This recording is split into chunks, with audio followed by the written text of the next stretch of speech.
लोकसभा चुनाव के लिए अब बस कुछ ही महीनों का वक्त बचा है, लिहाजा दिग्गजों का चुनावी दौरा शुरू हो चुका है। इसी कड़ी में केंद्रीय गृह मंत्री और बीजेपी के चुनावी चाणक्य बिहार पहुंचे। उन्होंने अपने दौरे से मिथिलांचल और सीमांचल को साधने की कोशिश की, लेकिन अपनी जनसभा में गृह मंत्री ने कुछ ऐसे बयान दिए जिस पर पटना से लेकर दिल्ली तक सियासत तेज हो गई है। देखिए रिपोर्ट।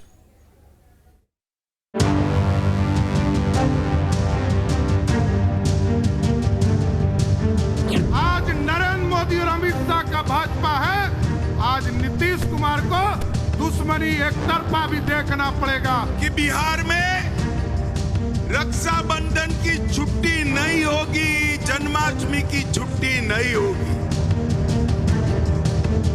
अमित शाह आते हैं बिहार में दंगा फसाद कराने के लिए।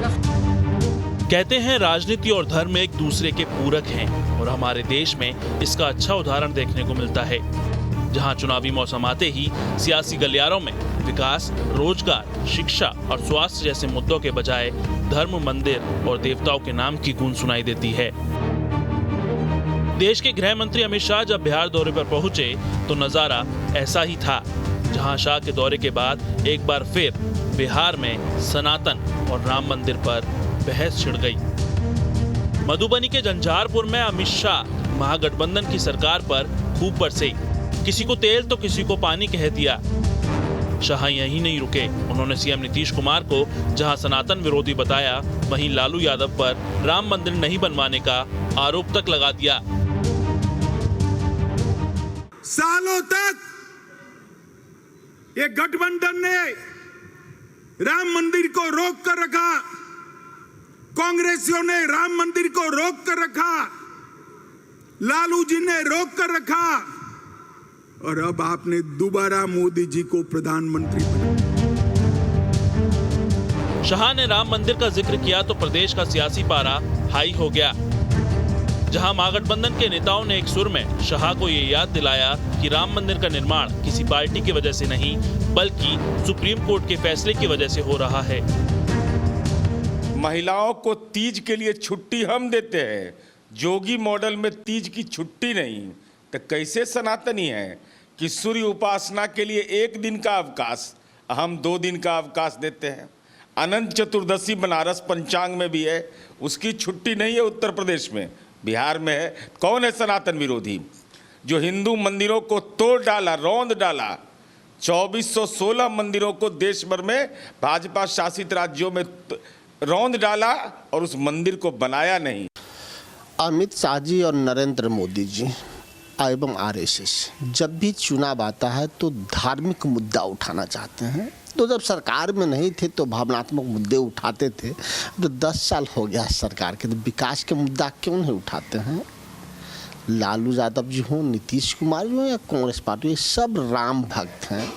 लेकिन अमित शाह क्या है, राम के नाम पे वोट मांगते हैं। जैसे सड़क पर देखते हैं ना, राम के नाम पे 1 रुपया दे दे, राम के नाम पे 1 रुपया दे दे, राम के नाम पे 1 रुपया दे दे।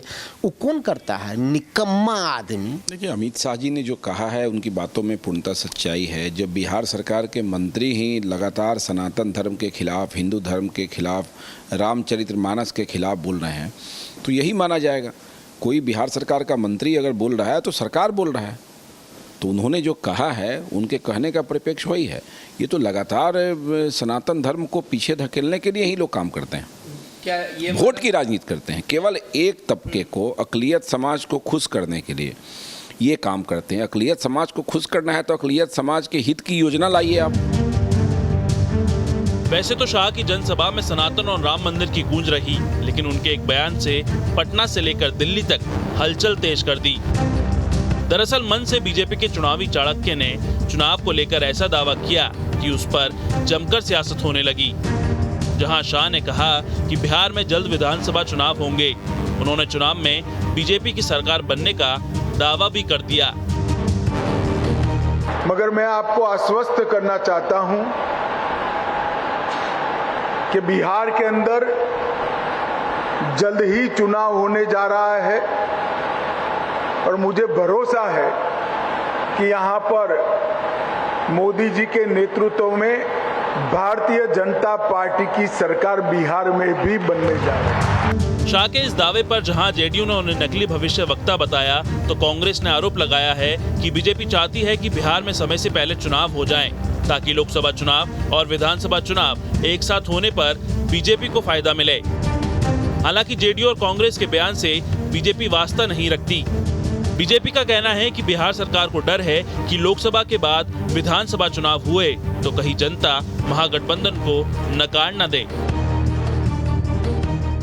वो नकली भविष्यवक्ता है। वो बोल रहे हैं सर, आप लोग जो तेल है वो पानी और तेल चार बार ताली बजवा रहे थे तो कितना पब्लिक ताली बजा रहा था, देख नहीं रहे थे? ये सब देखते रहिए तमाशा। अमित शाह जी की साजिश हो सकती है, केंद्र सरकार की साजिश हो सकती है कि बिहार में समय से पूर्व चुनाव कराएं। अमित शाह और नरेंद्र मोदी जी को लगता है कि बिहार से ही उनका सफाया शुरू होगा, इसलिए उनकी साजिश हो सकती है कि बिहार में समय से पूर्व चुनाव हो।